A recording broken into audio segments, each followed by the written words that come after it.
Now, business on the floor of Parliament Wednesday was reduced to a one-sided show because the minority simply refused to participate.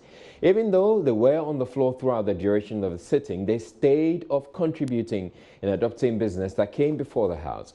The group is accusing the Speaker and the Majority Leader of disrespecting them during the consideration and approval of the report of the five-member committee that probed the controversial cash for seed scandal. Deputy Minority Leader James Klucha-Veggie tells Joy News the majority acted in bad faith in approving the report in the absence of a minority view. We will participate if we think that we will say anything that the majority will think that our views are relevant as a minority. We will do it. Tomorrow we will come. Are you expecting an apology from the majority leader? Apology? Well, they think that the Ghana belongs to them, Parliament of Ghana belongs to them, that they can work without minority. They can work without us. That is why, for the first time in the history of this Parliament, a witness who appeared before a committee was given opportunity to debate that report on the floor. Minister of Trade and Industry, who is a witness who appeared before the committee, was contributing to the debate yesterday. Has it ever happened before? So this code fits, or somebody who said this code war attitude you have adopted, how long are you going to sustain this? Well, we are saying that we are members of Parliament. We are being paid by the people of Ghana. We will continue to do our work as members of Parliament. We will come to the floor. Are we not participating? Are we not participating in the tomorrow? Look at the votes and proceedings and see the attendance. If our names will not be there, as members, when the motion was moved for adjournment, usually you expect the minority to second it. There was no secondment from the minority side. Earlier on that, the majority thinks that our views as members of the minority are not relevant. That is why the views of the minority members of the committee were rejected by the chairman of the committee, that he will not incorporate the views of the minority in that committee. The House adopted the report of the committee. That was the main reason why we boycotted. That's the reason why we walk out. Because you cannot have three-member majority members sit down to prepare a report and claim that it's a committee's report. But Majority Leader Oseche Mensah-Bonsu denied the claims leveled against his side by the minority. According to him, the NDC MP simply lacked proper understanding of the standing orders of the House. If a person decides to be away from Parliament over a stated period, the person then could be hauled before the Privileges Committee. It's not gotten there yet. If he decides to be in Parliament and decides to keep quiet, well, that is his privilege. And he is supposed to represent his people. He's paid to represent his people.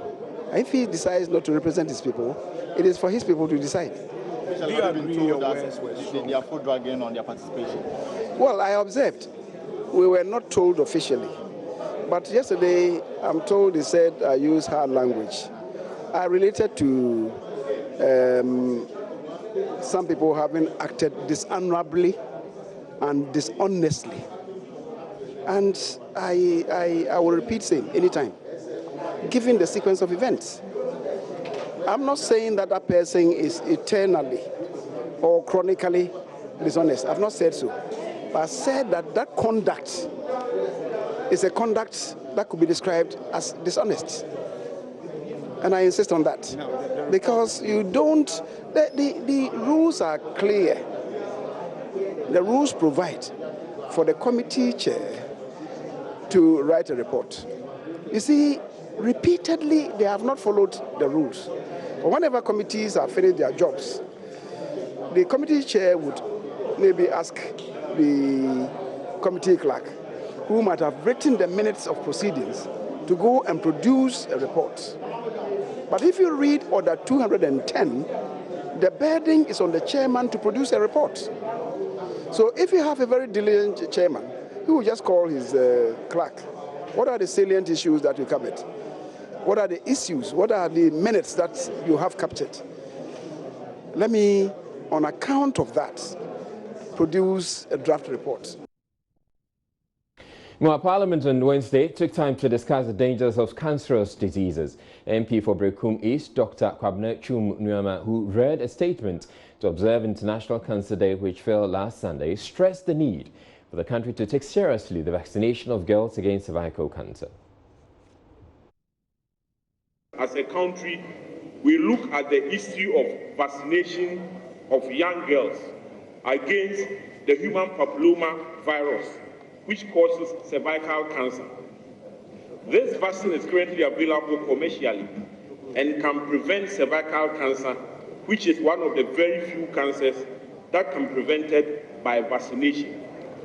We need to make a firm decision on whether to include the human papilloma virus vaccination in our national immunization program, as cervical cancer is estimated to be the leading cause of cancer-related deaths among women in Ghana.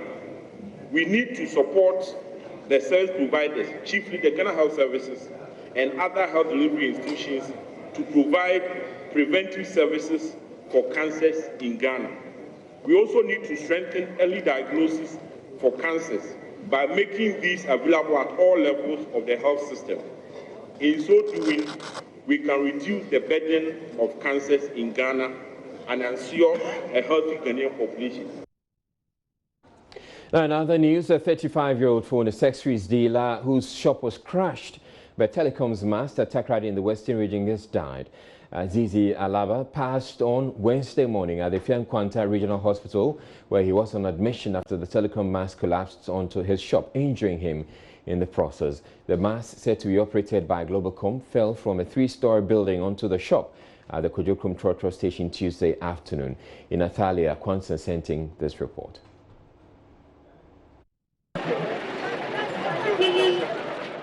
Hundreds of residents in the Sekondi Takoradi Metropolitan Assembly trooped to the Kujokrum bus station on Tuesday afternoon when they heard of the collapsed mast from the 3-story building, known by most indigents as the Ship House. It follows persistent complaints by residents about the risk to their health by the waves relayed by the mast's transmitter. At the base of the mast, our cameras captured what appeared to be a rusty frame and something that could easily give away. Sly, as is popularly known at the Kujokrum Trotro station, is a phone dealer who sits virtually opposite Aziz Alaba, the lone casualty of the mast collapse. When we are selling, unfortunately, we hear a sound ground before we turn our eyes. As we turn our house, as you can see, the antenna from 5-story building, top to down. But there's a man on the stretcher, and that's the owner of the shop. I saw the owner lying down there, you see, throwing his legs, but then we rushed. We didn't even watch the antenna again. We have to rush and go and take the patient. And then we rush there and go and take it. But though he won very well. Owner of this Trotro bus with registration AC1246-16, which was smashed by the mast, also gave his account.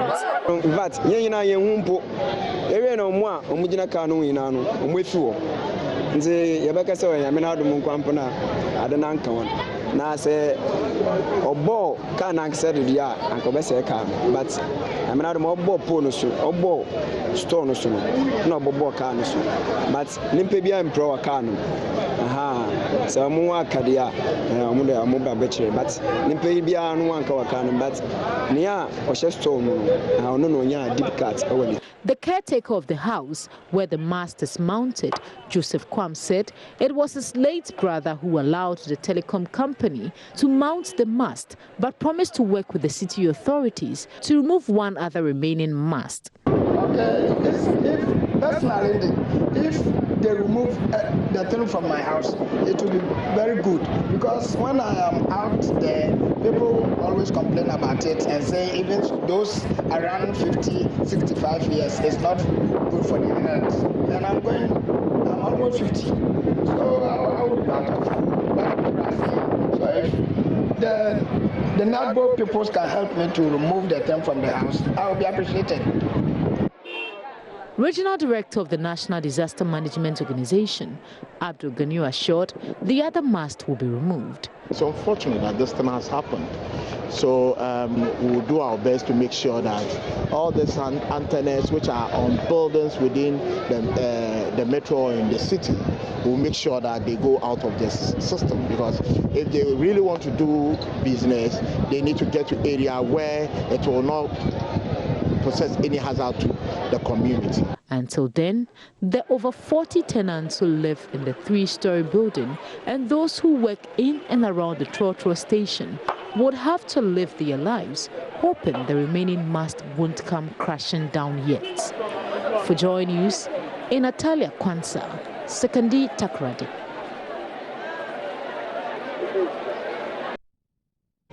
We're taking a break here on Joy News Prime. Still ahead in the bulletin, fuel consumers protest increasing price of petroleum products and demand action from government. We just want to tell the president that he should do something about it. The automatic adjustment formula, if it is not working, he should bring manual adjustment formula. Yes. Because automatic adjustment formula, I don't know any automatic car that will be going when you apply brake and then the gear will still be in fifth gear. The minority in Parliament agrees government should be able to do something about the fuel prices. We're taking a break. We'll bring you all those stories in a bit.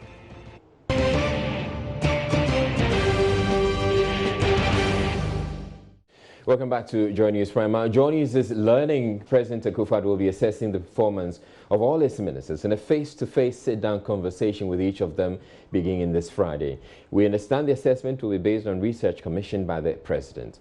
The Monitoring and Evaluation Ministry has over the past year prepared a brief on the performance of each ministry, and President Akufo-Addo will refer to this brief when he sits down with the first batch of his ministers for that performance assessment session we're told will happen this Friday. Ahead of Joy News' political desk, Evans Spencer joins me in the studio with more on this. Hello, Evans, and you're welcome. Yes, Israel, thank you very much. All right, so what more do we know about this assessment and its likely impact? We're told about this, about an impending ministerial reshuffle. So it's a novelty. There's a precedent. You know, he has a Monitoring and Evaluation Ministry, and decided that a year on, I mean, right after they were appointed, decided that they need to assess their performance. So remember when the president appointed and adored each minister, he will lay out his own expectations of the minister.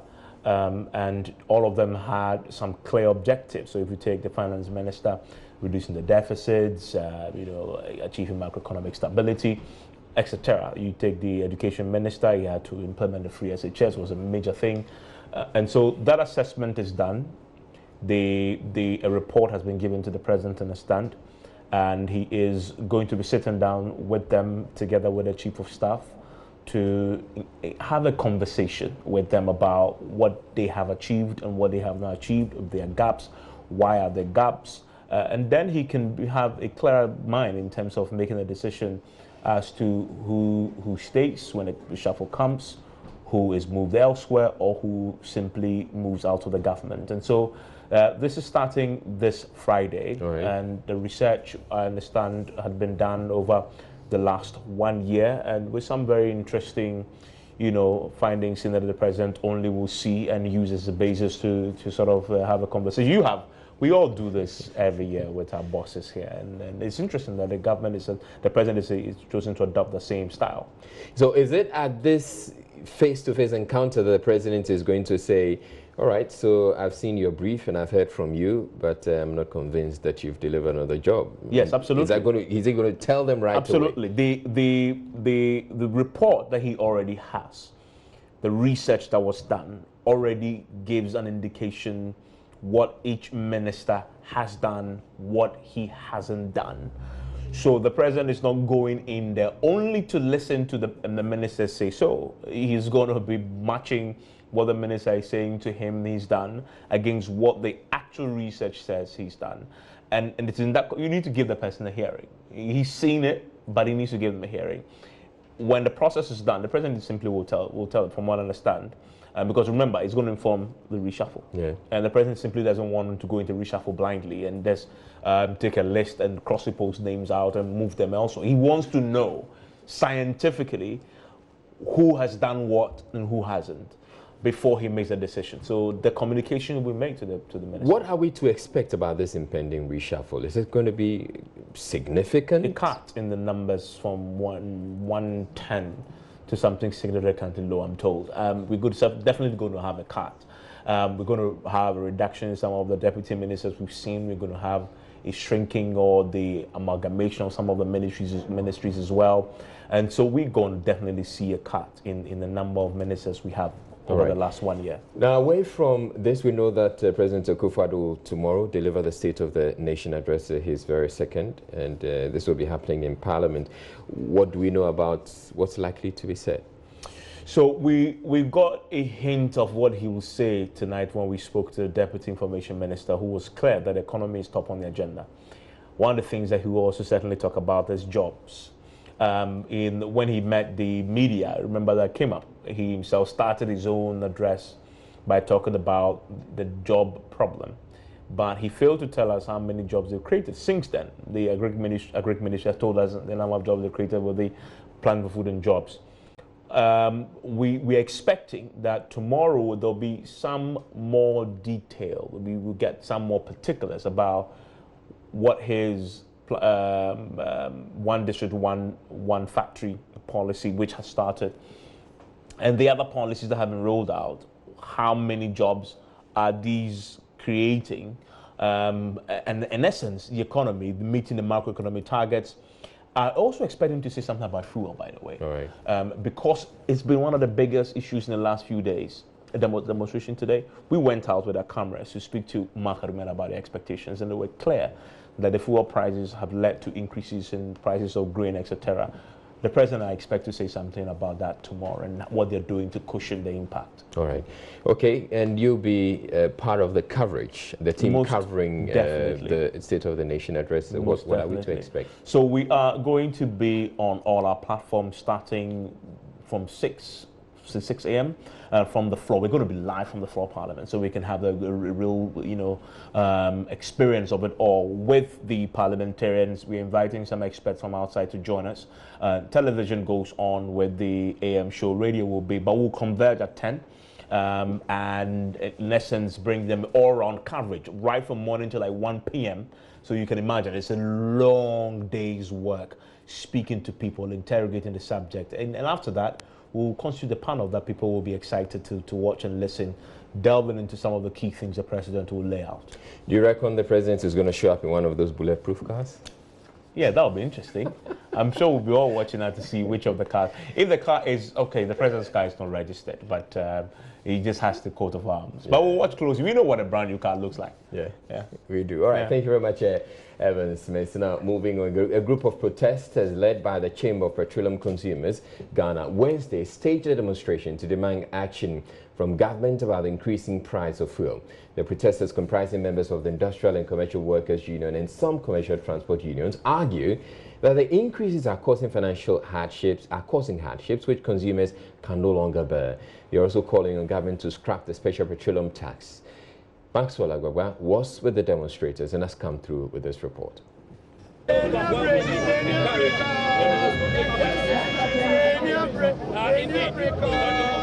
The demonstrators came draped in red armbands and red clothes. Some of them chose to make a statement with their placards. For 26-year-old driver James Ansah, he chose to carry 2 placards. One of them read, quote, "Stop the excuses and reduce the taxes," unquote. The other had a bold inscription, quote, "This is not what you promised us," unquote.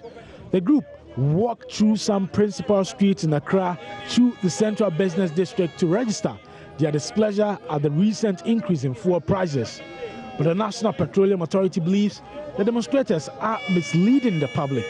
A statement from them advised stakeholders to seek clarity to, quote, "ensure that the public is not misled by those who are motivated by reasons other than those of national interest," unquote. But the convener of the Chamber of Petroleum Consumers, Duncan Amwa, said their pocket is the only interest for the demonstration. The only reason people with jobs to do will do a Wednesday walk is something that is hitting their pockets. Our interest is our pockets. And so if the pockets are getting emaciated and depreciated by the day because of increasing fuel prices, then there is every need to be worried. The National Petroleum Authority argues that prices of petroleum products have been on the rise on the international market. But the convener of COPEC wants the special petroleum tax scrapped. He says that has brought hardship on Ghanaians. Petroleum tax SPT, they should look at easing down on some of the taxes there.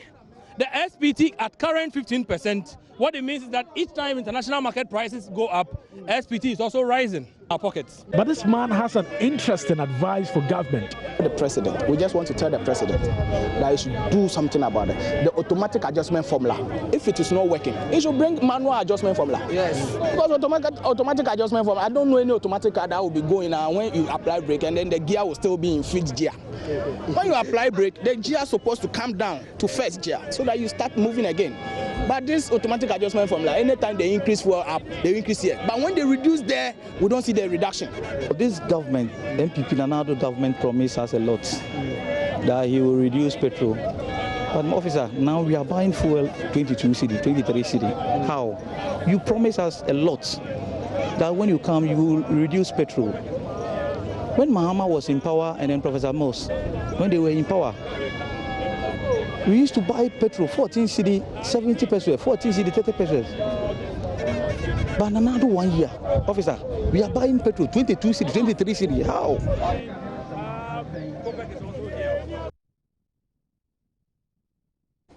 The minority in Parliament has meanwhile backed the demands by COPEC for government to take action over the increasing price of fuel. Ranking member on the Mines and Energy Committee, Adam Mutawakilu, says it is high time government scrap the special petroleum tax introduced in 2015 to make up for the shortfall in revenue when prices of crude oil hit a record low of $28 per barrel. He explains the tax has lost its relevance with crude oil crossing the $60 per barrel mark. Thank you very much. I believe that COPEC and ICU and others are in the right course because government has taken us for granted for long. We in the minority have called government to reduce these fuel prices because taxes alone constitute 49 to 50% of the product, which government has control over. And some of the taxes, as prices inches up, the purpose for which they were introduced are now irrelevant and need to be scrapped. And a very good example is the special petroleum tax. The NDC government introduced it because the fuel prices has dropped as low as $28 per barrel. And government needed to fill in the gap.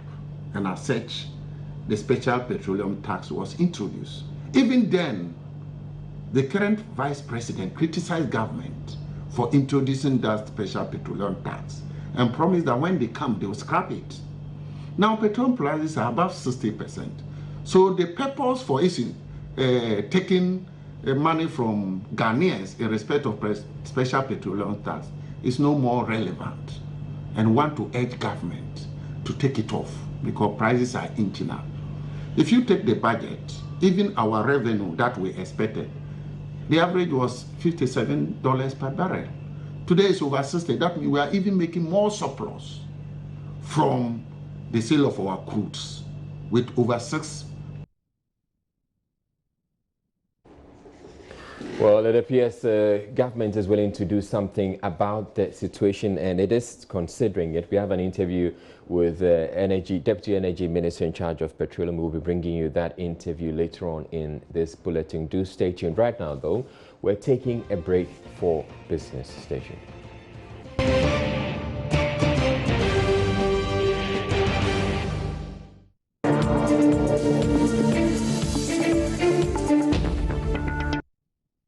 Hello, welcome to Business. President Akufo-Addo is expected to deliver the State of the Nation address in Parliament tomorrow. Now, the president is expected to itemize sector by sector the general health of the country and outline policies and programs to facilitate the country's socio-economic development. Now, one key agenda of government has been to industrialize the economy, but has it made progress so far? Ebenezer Sabote has been looking into that. The one district, one factory policy. Development of strategic anchor initiatives as new pillars of growth for the Ghanaian economy, including the establishment of petrochemical industries, an iron and steel industry, an integrated aluminum industry, the expansion of the domestic production of pharmaceuticals, the establishment of a vehicle assembly and automatic industry, the production of industrial salt, the establishment of garment and textile enterprises, and the manufacture of machinery, equipment, and component parts. Those were excerpts of President Akufo-Addo's State of a Nation address on the industrial front, few weeks after resuming office as President of a Republic. By 2017, the World Bank's industrial sector report showed Ghana had recorded a significant growth of 11.5% compared to 1.8% in 2016, and that was attributed to a stabilized power sector. President of the Association of Ghana Industries, AGI, Dr. Edu Jemfi, says though this is a gain, much more needs to be done. Basically, yes, we commend the government for how far we can be. Looking at even last year, GDP that we've done really has brought a change, and the business confidence has really improved. But we are saying that, Lord, there's a lot we have to continue to work at it. We cannot stop here. Minister of Trade and Industry Alan Tremantin argues the 10 points industrial program of the Akufo-Addo-led administration will answer some of the key concerns of industries and thereby closing the unemployment gap of the country. Our government has also been keen on helping small and medium enterprises scale, but access to cheap credit remains a challenge. That, coupled with the non-availability of suitable technology and low production capacity, has also made SMEs less competitive compared to global peers. Now, ahead of the President's address tomorrow, we also examine the state of the SME sector, which constitutes about 90% of businesses in the country. Prince Ntiamo Bwampong is an entrepreneur. He owns East Capital Properties, a real estate firm. Starting a business in Ghana, I guess it's not like what you see elsewhere around the world. One thing I've identified in that 10 years journey is that I feel that as a people, our concentration is not for our people to succeed. I can give you examples. You know, I'm a young man, I start a business, I go to a bank, and the bank want me to give them a collateral. What is the collateral? My certificate or what? But managing a business has not been too smooth. He's among many SME operators who are struggling to remain in business. His expectations of the president are high. I want to have a Ghana where things will be stabilized. You know, the dollar will not be struggling every day to do things. So in my space, like the real estate space, we used to quote a lot of properties in dollars, if you have noticed it. The reason is simple. If you quote it in cedi, I mean, within the time that you get somebody to buy, you've lost so much money, because the dollar will keep increasing and the value of your property will go down. So these are some of the few things I want to see it happening so that there will be an enabling environment. I'm not saying government should come and put money in my hand. Create an enabling environment for me. Give me an equal platform where I can compete with anybody who is coming from outside, and I'm good to go. Well, a number of policies have been introduced since President Akufo-Addo assumed office to serve as a boost to the SME sector. These include a $100 million National Entrepreneurship and Innovation Plan, tax holidays for entrepreneurs under 35. The National Board for Small-Scale Industries is also being revamped for that purpose. But is the effort put in so far by government satisfactory enough to boost the sector? Let's hear from Asabie Ejare Agbenu, CEO of Window Consult, an SME advisory firm. I don't find a lot of people being affected by the special initiatives, such as those that I mentioned, like the NBSSI ones. But when you find, you look at things like Bank of Ghana policy rates reducing, it has had a direct impact on entrepreneurs and on small businesses, because between August and December 2017, you saw a rise of about 6%. So when you look at it overall, there have been some direct impact on the general scale and impact on the particular scale. But I do think that more can be done. Expectations remain high among players in the SME space, despite interventions made so far by government. Expect a new experience soon at the airport, as the Terminal 3 of the Kotoka International Airport is scheduled to be completed on the 29th of April. The new terminal, which costs an estimated $250 million, will allow 5 million passengers a year with an expansion potential of 6.5 million passengers. Addressing stakeholders in the aviation industry at a breakfast meeting, the managing director for the Ghana Airports Company Limited, John Atefa, said the new terminal will improve services at the airport. The breakfast meeting brought together various stakeholders in the aviation industry to deliberate on how to improve and develop Ghana's emerging aviation industry. Key among issues that were discussed was the state of the Kotoka Terminal 3, which the managing director of the Ghana Airports Company, John Atefa, assured will be completed by the 29th of April. We are very much on track for Terminal 3. And for those who don't know, now we have the boarding bridges in place. The whole place is tiled. The baggage handling system has been fixed. The lifts are in. We expect that by the end of the month, the car park should be, the asphalt should be in place for the car park. They're now working on the road connection, and therefore we are very hopeful that come April 29th, the contractor would have finished the construction. One will be left with the commissioning phase. On the issue of the nation's domestic air travel being serviced by only one carrier, the Minister for Aviation, Cecilia Dapa, explained that plans are far advanced to help fix the challenge. I believe we have a number of plans in the pipeline. Normally, I don't want to talk about them before they are up to the final stages, but plans are on board. Plans are going on to make sure we have other systems to support our. On his part, the Director General for the Ghana Civil Aviation Authority, Simon Alote, added that the regulators constantly upgrading technology at the various airports, all towards improving service delivery. In other news tonight, economist Dr. Eric Osei-Sibe is kicking against demands for government to review petroleum taxes. Various interest groups have been pushing for the removal of some taxes on petroleum products. In fact, there was a demonstration today by labor unions and transport operators to put pressure on government. However, Dr. Osei-Sibe says it may not be wise to review petroleum taxes because of the economic implications. They may have a point, but I don't think the time is right for us to remove taxes on petroleum now. I really don't think so.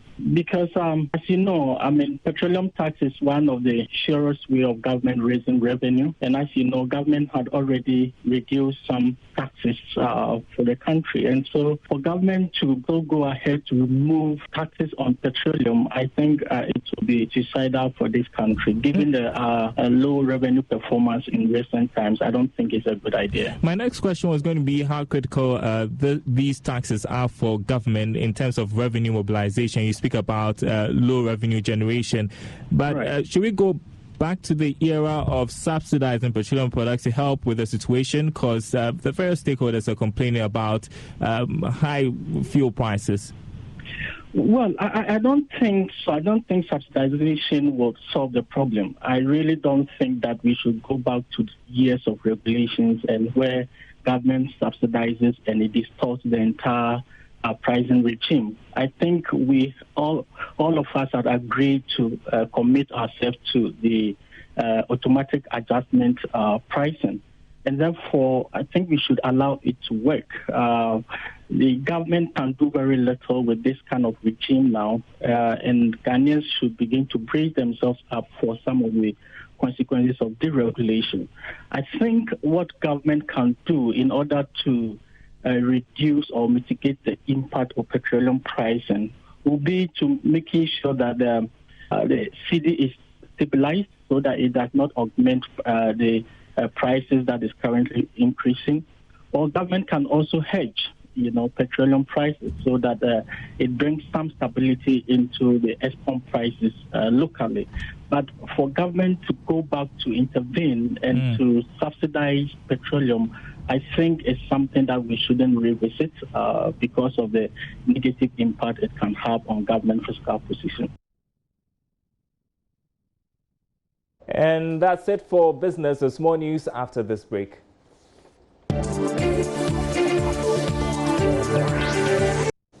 Now, former President John Agyekum Kufuor has called on African leaders to learn how to lead effectively. Speaking at the launch of the John Agyekum Kufuor Foundation's capital campaign to raise 80 million Ghana cedis as an endowment fund, the former president mentioned the leaders must be nurtured to convince people they can lead them. Efwa Evans-Chenry reports. The capital campaign aims to raise 80 million Ghana cedis. $5 million is to be used to construct the Kufuor Center for Leadership and Governance. $10 million is to be invested under an endowment fund. Returns on this investment will be used to run the programs of the foundation, including Kufuor Scholars Program, Kufuor Young Entrepreneurs Network, annual lecture series on governance and development, the Kufuor Election Observers Groups, and the Kufuor Prize for Best Community Leadership. The year-long program has the theme 80 for 80, 80 million Ghana cedis for 80 years. Former President Kufuor's vision is the establishment of a peaceful, well-governed, and economically sustainable society in Ghana and Africa. What I came to realize, given the very long public service, which took me to all the 5 continents of the world, and also enabled me to know our continent, Africa, quite well, I came to the conclusion that the real bane of Africa's underdevelopment, if I may use that word, is leadership, poor leadership.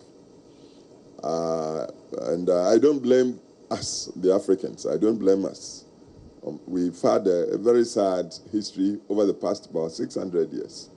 A history that sapped our self-confidence, and a history that also instilled some real self-doubt in us. So when we came into independence, which is not too long ago, Ghana, we know, is the first country. And Ghana is not much older than 60 years. So if you're looking at a huge continent of very many people, different countries, and we see a mess of ignorance, disease, poverty, when in truth, nature endowed our lands with so much wealth. And we are still wallowing and groping as if we just don't have vision. We do not know what to do. And where, since independence, many of us of our countries, unfortunately, have been reduced under people who style themselves strong men, who really didn't respect the dignity of us Africans. Then we believe the first challenge we face is to find the people, the leaders. And I like the definition if we listen to Dr. Joyce. The real power is in each and every one of us. The leader is given our power to harness and shepherd us towards a vision. That's what we need to do. But who is the leader? Leadership doesn't happen just by chance. You need.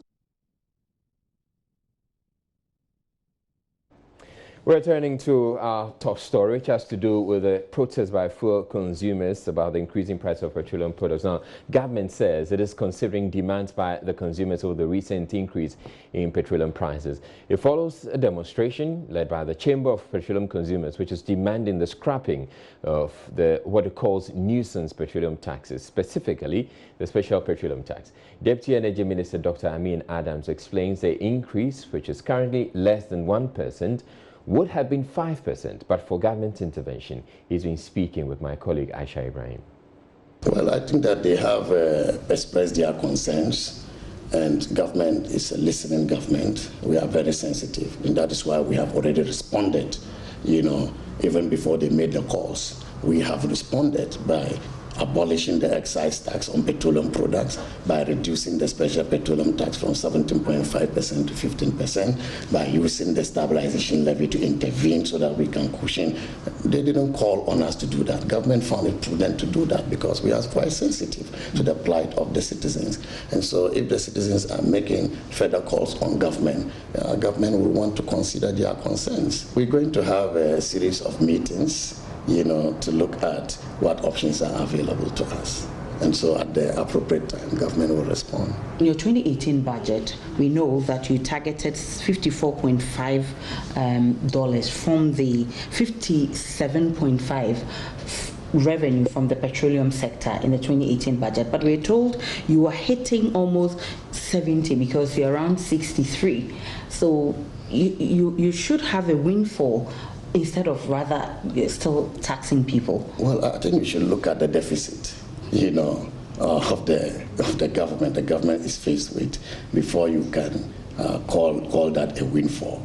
If you have a so-called windfall, which is still not enough to wipe off your deficit, it means that you still have revenue shortage. Okay, and so government every day will want to increase the revenue available to it because we must be able to go to a point where we'll have a zero deficit. And to the effect that we do not have a zero deficit, we must find ways to continue to raise revenue. I don't think that this is too much an issue because petroleum taxes have been on petroleum products since generations, and therefore you cannot say government should not raise revenue any further from petroleum taxes, especially because the only tax that goes to the government revenue is the special petroleum tax. All the other levies that we talk about, they don't go to government budget. They are meant for specific purposes, and I just explained. Well, staying with this topic, some traders have been sharing their state of their livelihood. We join news ahead of the State of the Nation address to be delivered by President Akufo-Addo. The president is expected to catalog sector by sector the state of the country and put out policies to facilitate sustainable growth. Interacting with the traders, most of whom are women, they listed prices in fuel or prices of fuel and the weakness of the cedi against some international currencies as their major challenges. They're expecting to hear these challenges addressed by President Akufo-Addo. Less than 24 hours, the President, Nana Addo Dankwa Akufo-Addo, will be putting out the State of the Nation's address. Now, if you remember, 2017, 21st of February, the President promised that he was going to put out some very good policies to ensure sustainable growth and then, do away with corruption. Now, we are at the Nima market today to find out from these market women what the state of their livelihood, or the state of the market is for them, whether indeed it's going to corroborate with that of the President, and ask them what they're expecting from tomorrow's State of the Nation's address. The cost of Gary has been reduced for us, but we are not making sales. All our profits now goes into transport because of fuel hikes. How will you describe what Sitnemu as Obia Wudija? I have 3 children, so you can imagine it's not easy. I'll score the improvement in my standard of living as 30%. Last year near the G1 CD, but this year the price. Coconut was going for 1 Ghana cedis per one, but now it's being sold to us for 2 Ghana cedis due to the increase in transportation fares. It affects us greatly. All we want is an improvement in our lives, because for now nothing seems to be working for us. Last year, people were buying. Now the market is bad. But I have children at home to take care of. So you can imagine. Then on top, they increase petrol.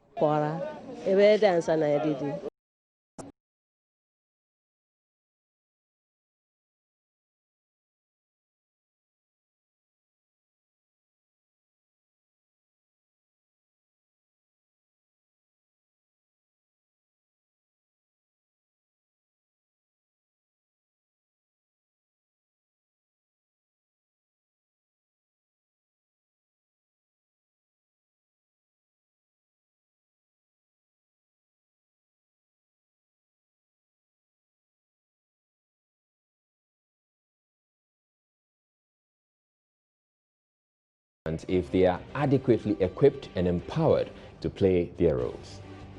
Give independence, full independence to the internal auditors. And that independence can happen when the Internal Audit Agency has been given those powers. And the hijab may be a tool of oppression to some, whilst to others it may represent a symbol of faith. There are others, however, who see it as a fashion trend and are taking to it for the fun of it. We have the story. The youth of Ohia in the Ashanti region have lauded the leadership of the community for taking swift steps to avert a recurrence of last Saturday's chaos in the area, which left many injured. The youth say they will do all in their power to ensure the leadership successfully implement recommendations spelled out at a meeting on Tuesday morning. Correspondent Mahmoud Nuruddin has more. Now clear that youth of both parties are strongly behind the leadership of the community and the District Security Council. They say they would do everything possible to make sure peace would be maintained in the area. Yesterday, the leadership of the community and the District Security Council met and placed ban on all funeral activities after 6 p.m. They have also tasked the police to clamp down all illicit drug users and peddlers in the area. The leadership also agreed that they would hold a peace talk on February 18th. For now, I think is the best way to go to be able to resolve calm. When calm is fully resolved, I think we can also look at the options so that life in both parties from Ehua, Zongo or the Asantla will not be so difficult for people to go around doing their things, whether from the 6 p.m. or whatever. But I think for now, for calm to resolve is the best option. For me, I think it's the best option that we take. A peace talk is necessary, you know. In Ghana here, we don't have a Zongo and a Ashanti. We are all together. So as for me, even especially most of my work, I do it with Zongo people, Alaji and so people. So if that incident happen, I don't know what I'm going to do. I'm feel pain because if I know if I go to Zongo, there's something wrong. Serious is going to happen. Happening to me, you see. So I don't want that thing to be happening. The day that incident happened, I was not very happy, feeling happy at all. Considering what our elders have just decided on, we also think it's the best of idea, since it will help the youth around the community, and that will help us to always have peace with each other, and it will make the peace among us prevail, and everybody can sleep at night with a quiet sound of mind. The peace, what they need, that the peace will be even revained, and then everything will be just calm down. The youth, they don't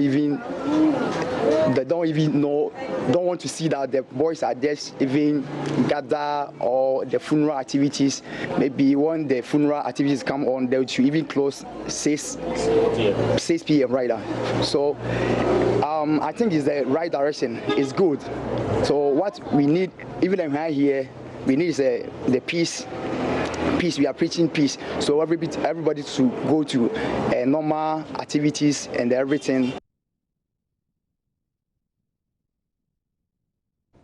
Now, Auditor General Daniel Domlovo says people who may be aggrieved by the disallowance of some claims as captured in the 2016 report would have to go to court as captured in the Constitution. Mr. Domlovo, speaking on Affront, says he is of no doubt that some people may have genuine concerns but had to disallow some payments because no proper documents were provided to that effect.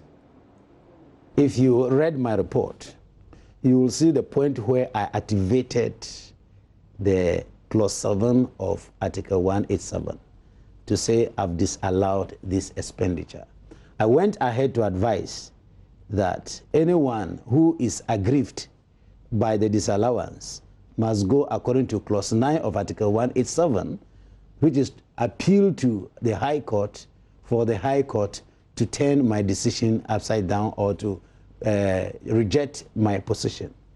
I am not of the doubt that some people may have a genuine case, because if you remember, the chunk of the money is because we couldn't get any documentation. Yeah. We couldn't get a proof of that liability. Actually, I see that's a chunk. Yes. I go through it. When I see it looks like there's no documentation supporting this claim. Exactly. Yeah. Therefore, it cannot be allowed because the first regulation of the Financial Administration Regulation, Regulation 1, requires that once you spend government money, you must keep the documentation. So you cannot say I've incurred expenditure. If I walked into this studio and told you that, Raymond, I spent 10 million on your behalf, trust me. So refund it to me. Are you going to give it to me? I will be insane to allow you. Exactly. So that will be the basis for it clearly. Exactly. So I must prove to you that I bought this for you, it is here, and this is the cost, etc. So if you say you bought something for schools, you bought something for hospitals, you constructed roads, you must have to provide the evidence to establish that there was first and foremost contract which was procured using the legal means, because remember, all this must be subjected to the Procurement Act. The Procurement Act prescribes methods that you have to use for whatever you are going to procure. So if you establish that, then we agree with you. But since these were not able to, they were not able to establish this, these are expenditures which are alleged, which are contrary to law because that evidence is not there. So that's why we are disallowing it. And the Constitution provides, it's not me who is saying it, that once I disallow, you may have to go to the High Court. Executives of the Internal Audit Agency Public Services Workers Union, meanwhile, have expressed dissatisfaction about the seeming disconnect between the mother agency and internal auditors working at the various MDAs and MMDAs across the country. The status quo, according to them, takes away the independence of the internal auditors and has largely contributed to the increasing cases of financial impropriety and misappropriation that has dogged ministries, departments and agencies. They also call on management of the agency to factor into their operations recommendations as captured in the 2016 Auditor General Report on aligning agency and internal auditors working on the ground. Latif Idris has been speaking with the executives. There's been talk about the weak link between the Internal Audit Agency. They are headquartered here at the castle where I'm currently standing. And then the internal auditors who are working within MDAs and MMDAs across the country. Now, the talk has been that the weak link is creating or aiding the huge number of mismanagement that has characterized the various ministries, departments, and agencies across the country. Now, today, the executives of the Internal Audit Agency Public Services Workers Union have also added their voice. Now, the call these executives are making is that there is the need to strengthen the tie or realign the connection between this agency and the internal auditors working on the ground. You belong to the institution. Your audit programs are financed by the heads of institutions, the principal spending officer. When you draw up your annual work plan, they finance it. If it is in an area they don't like, they can decide to stifle your efforts by way of resource constraint. So to a larger extent, the 100% dependence of the internal audit function on the management of the COVID entities in which they are serving is a clear limitation of the independence of the internal auditor. Yes, the independence of the internal auditor at the moment has become very critical. And when you look at the Auditor General's report, that is one of the areas that he hinted that if the country is going to benefit, and especially if the present government's vision is going to make any headway in terms of saving money or getting Ghana beyond aid, especially, where you actually bring corruption and fraud and all the related malfeasances down, then there is a very important need to give independence, full independence to the internal auditors. And that independence can happen when the Internal Audit Agency has been given those powers. Because presently it is that legislation, the Internal Audit Agency Act, 2003 Act 658, that is actually the power or the domain of internal audit function in Ghana now. In that act, that independence is not enshrined. And so the Internal Audit Agency is just limited to oversight. Over 130 employees of the National Disaster Management Organization, NADMO, have sued it for what they describe as illegal transfers. The employees believe their rights have been violated and are praying the court to annul the transfer. My colleague Chrissy Parker-Wilson has been speaking to the lawyer for the group, George Lowe. Yes, I can confirm that there's a suit against NADMO, and I can confirm that NADMO has been served. I think that we're looking at about over 130. Yeah. You know that all these transfers should take place in 216 districts and some sub-metros. Sure. Yes, but so far, as at the time we're going to court, we had a little over 130. But the argument is that the NADMO coordinator, talking about the boss, has the prerogative to transfer any employee under NADMO. So the question is, why challenge this case? Challenge the transfer? Nobody is challenging the transfer. We are saying that if you transfer me, okay, fine. As a district of director, substantive district director, hasn't been properly appointed and made a district director, and you ask me to go to the central region and report to my regional director for reassignment, I'm happy to do that. So most of them proceeded to do it. But it is when they got to the region and they were asked to go to the district to report to some, in most cases, acting district coordinator who are not employees of NADMO to start with. But how do you feel like when you, as a substantive district director, you go to another district and they are asked to be reassigned by a district, an acting district director? How does it sound to you? You would expect that when you go there, you may be transferred from one district to head another district director or higher. But when you are being asked to go and report to an acting district whose appointment itself is not, is not, so far as the rules that we have seen, it's not conform, and even the transfer itself has issues. Those are issues. There are issues that we think that we believe that the rights of the people have been violated, and so when we get to court, we'll deal with those issues. I see. What are some of the reliefs you are seeking now? Well, we are seeking several reliefs, as you can hear about. Not principally, we are saying that we want the order that the transfers was not in accordance with the rules and regulations, and therefore null and void.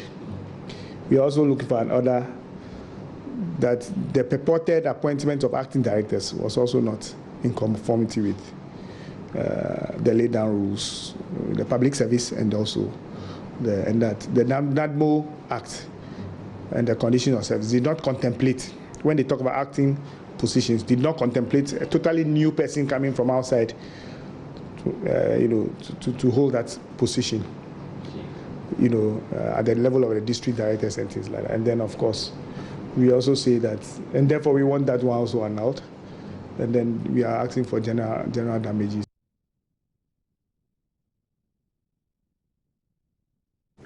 The Muslim head covering veil, known as hijab, has in the past been associated with married women, especially in Ghana. Over time, however, the outfit has undergone evolution. Joy News' Mahmoud Mohamed Nuruddin looks at the religious outfit and how all shades of females, including non-Muslims, are fast embracing it. The silence cannot be sustained anymore. Many are talking openly about the subject, the hijab. In schools and various workplaces across Ghana, it is common to see young ladies don the religious dress. It is a symbol of respect and dignity of the Muslim woman. Without it, I actually feel like I'm naked. I don't feel okay without it. I'm a lady. I can just, anything can happen. Anything at all can happen, but when I'm in it, well covered, properly covered, I have this kind of confidence, some enthusiasm, like I feel so okay with it. For some of these ladies, the hijab helps to conceal their body. For others, it liberates them from vain. I'm a Muslim, and my identity is hijab. I'm supposed to be in hijab. I'm supposed to cover up.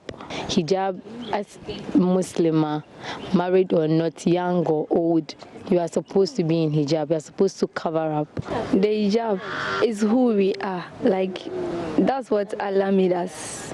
We as Muslims, we are supposed to wear the hijab everywhere, anywhere, anytime, no matter the weather condition. It's our identity. That's what the world is supposed to see us.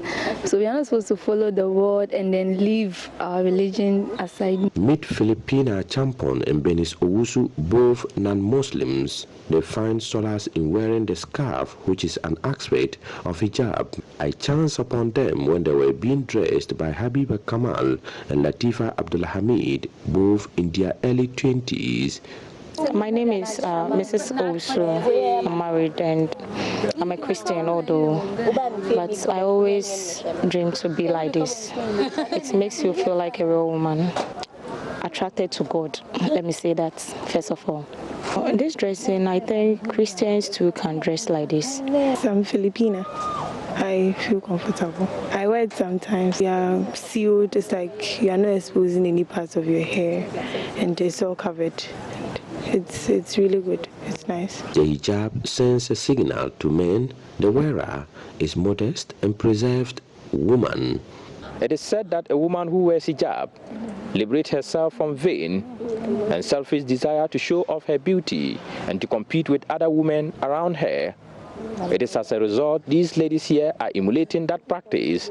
They wouldn't want to use their beauty to obtain recognition from people around them. Mahmoud Mohammed Nuruddin reporting.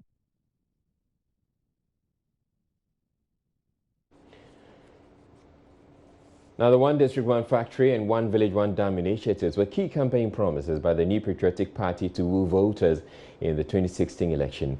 Perhaps taking a cue from that, personnel of the Upper West Regional CID office have also adopted a one CID, one standing fund policy, where each officer has to finance the purchase of a standing fan in order to save them from the excessive heat in their offices. On Join This Agenda today, Upper West Region correspondent Rafiq Salam reports many of the problems confronting the Regional Police Command could be resolved with the completion of a one-story regional headquarters that has had its construction stalled and the site taken over by weeds. This is the Upper West Regional Command of the Ghana Police Service. It was first started as a district police headquarters, but following the creation of the Upper West Region, it ceded part of its structures to the Regional Command.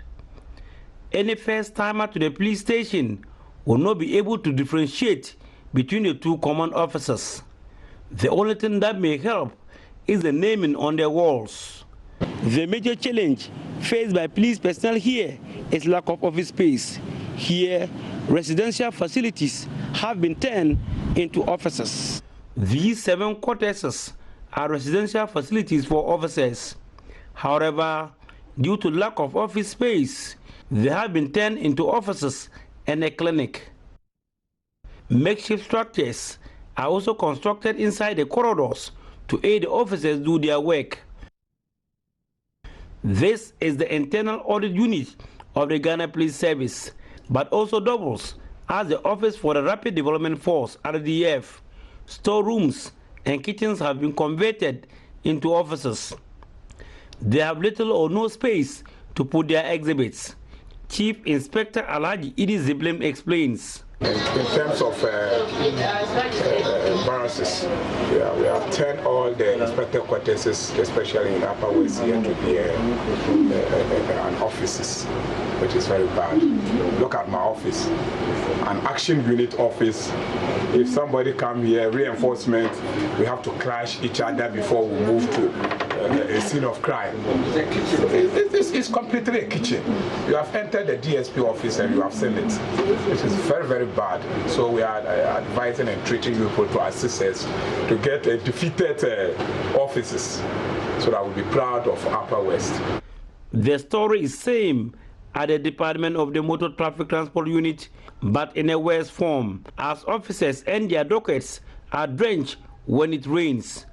ASP Emilia Asedu Jeche is the Upper West MTTU commander. Lack of space, so we had to do this attachment to enable the investigation aspect of the MTTD to go on. But fortunately or unfortunately, because it is a temporary attachment, when it rains, you can't stay in there. You have to either come out or move into the kitchen, which is now the station officer's office, or come onto these verandas. People who have in to attend to their issues all have to come into it, finish raining before we can go back in there and then attend to official matters. So that's a major problem that we are facing in here as a unit. Well, I'm appealing to the government and the Inspector General of Police to help us complete a new regional police headquarters at Sombo. We'll be very glad that it can be completed within this year so that the regional administration can move to that side and then the accommodation can be given to the inspectors and chief inspectors to stay in the official accommodation, which has been turned into offices for other units such as MTD, the RDF, and then the Highway SWAT and so on. For the Upper West Regional CID office, the least talk about it, the better. It was a corridor that was expanded and converted into an office. Before the expansion, officers crawl on their benches before they reach their desks. Now that it has been expanded, the hall is poorly ventilated. The roof has no ceiling, exposing the workers to excessive heat. The policy in this office is one police CID, one standing fan. Make no mistake, the standing fans are not the properties of the Ghana Police Service, but are bought from the pockets of the personnel themselves. Upper West Regional Crimes Officer of the Ghana Police Service, Superintendent Alhaji Hussein Musa Awenaba explains. It was not built as an office, but because the regional CID didn't have a space, it was built out of a corridor, then made as a makeshift office for the regional CID. There's no ceiling there, so we have direct heat from the roofing sheet to the office. We are now making efforts to get assistance to get the roof place sealed so that the heat can be minimized. Otherwise, well, now we have to be doing make do with the fans, the standing fans, because the ceiling fans is not effective enough to help us. The officers at the orderly room have outnumbered the number of tables and chairs, thereby forcing the officers to introduce a subsystem.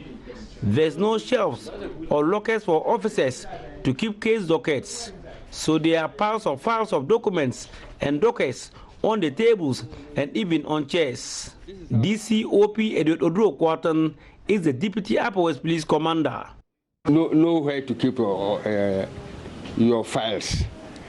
For even the staff, you feel it's very hot here, despite the fact that we have the air conditioning here. It's very hot. There are so many inconveniences carried on because, for lack of space. Or some are on duty outside. Yeah, some are on duty outside. Yeah, we shift by shift. for want of better word, I say we are inconvenienced. How can you sit by shift? This place is not ideal place to work. All the aforementioned challenges will be solved with the completion of the new Upper West Regional Police Headquarters at Wasombo. Construction of the one-story facility started 3 years ago, and its construction has now been stalled. The site has now been abandoned and overtaken by grass. DCOP Edward Odro Kwarton appeals to the government and the Inspector General of the Ghana Police Service to help complete the project to ease the congestion at the office. As I said, office space is a problem. We do not have enough space. There are a lot of inconveniences. For instance, the Deputy Regional Commander and then the Regional Commander, they are sharing one washroom, which is not the best. So we are praying that the regional office project, which we visited, the RGP and the Interior and then all the stakeholders should help us acquire that, to get that building in shape. In spite of the challenges, the Upper West Regional Command is thankful to the Interior Minister and the IGP for assigning 5 new vehicles to the region for their patrols. We had the new vehicles recently, of which we are very grateful to the IGP for bringing such vehicles to us. The orders on stones, we have informed the headquarters about it, so I'm sure very soon they will put them in order. The dream and aspiration of each police personnel here is that government to speed up work on the construction of the new police regional headquarters. Reporting for Joy News, Rafiq Salam. Wow. This is Joy News Prime. In time now for a look at our headlines here on Joy News Prime. Fuel consumers have protested the increasing price of petroleum products and are demanding action from government. The minority in parliament agrees government should be able to do something about the fuel prices. Government says it will, or it is considering doing something about the fuel prices. Minority in parliament abstain from proceedings on the floor of the House over what they believe is the House's failure to acknowledge their views in the controversial Cash for Seed probe.